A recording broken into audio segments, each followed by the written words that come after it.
ክርስቲያን እንደመሆናችን የፕሮቴስታንቶችን መዝሙር መስማት እንደማይገባን ከዚህ ቀደም ቪዲዮ ሰርቼላችሁ ነበር እና ዛሬ ደግሞ ይህንኑ ሐሳብ የተወሰነ የሚያጠናክር ነገር ልሰጣችሁ መጣሁ። ማለትም ለምን መስማት እንደማይገባን ማለት ነው። እንደሚታወቀው ዝማሬ ወይም ለአምላክ የሚቀርብ ዝማሬ የከንፈር ፍሬ የሆነ የምስጋና መስዋዕት ነው። ምንድነው? የምስጋና መስዋዕት ነው።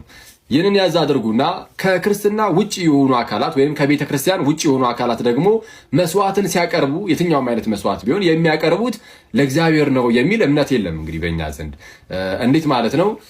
ጌታችን ኢየሱስ በማቴዎስ ወንጌል ምዕራፍ 18 ላይ ለምሳሌ በሁለት ወንድሞች መካከል ለምሳሌ አለመስማማት ቢኖር ወደ ኤርሳን ጉዳዩ መጨረሻ ላይ የሚሄደው ወደ ኤርሳን ነው ብሎ አስቀመጠና ቤተክርስቲያንን የማይሰማት ከሆነ ግን እንደ አህዛብ ይሁንልህ ብሎ ተናግሮ ነበር። ቤተክርስቲያንን የማይሰማ ከሆነ አንድ ሰው እንደ አህዛብ ነው ለኛ።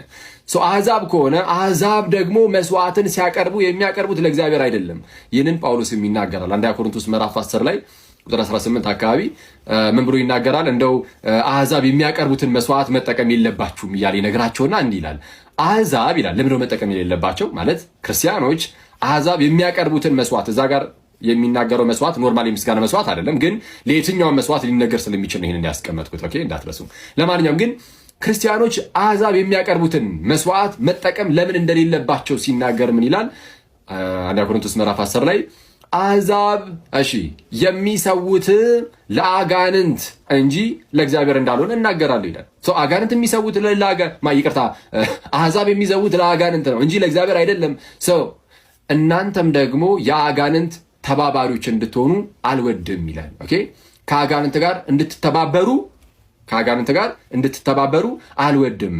ምክንያቱም ለአጋንንት የሚቀርብን መስዋዕት ሰው የሚጠቀም ከሆነ ትብብሩ ከማን ጋር ይሆናል? ከአጋንንት ጋር። ኦኬ ይህ አጋንንት ኢየሱስን መስሎ ከሆነ የሚቀርበው ወይም ሌላ ኢየሱስ ሆነ ማለት ነው። ሌላ ኢየሱስ አለ በመጽሐፍ ቅዱስ ላይ ሌላ ኢየሱስ ይሏል ጳውሎስ። ኢየሱስን መስሎ የሚመጣ አጋንንት ማለት ነው።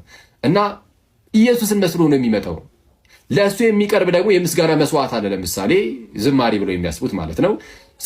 በዛ በዝማሬ አንተ የምትሳተፍ ከሆነ የምትጠቀም ከሆነ ከማን ጋር ነው ትብብር?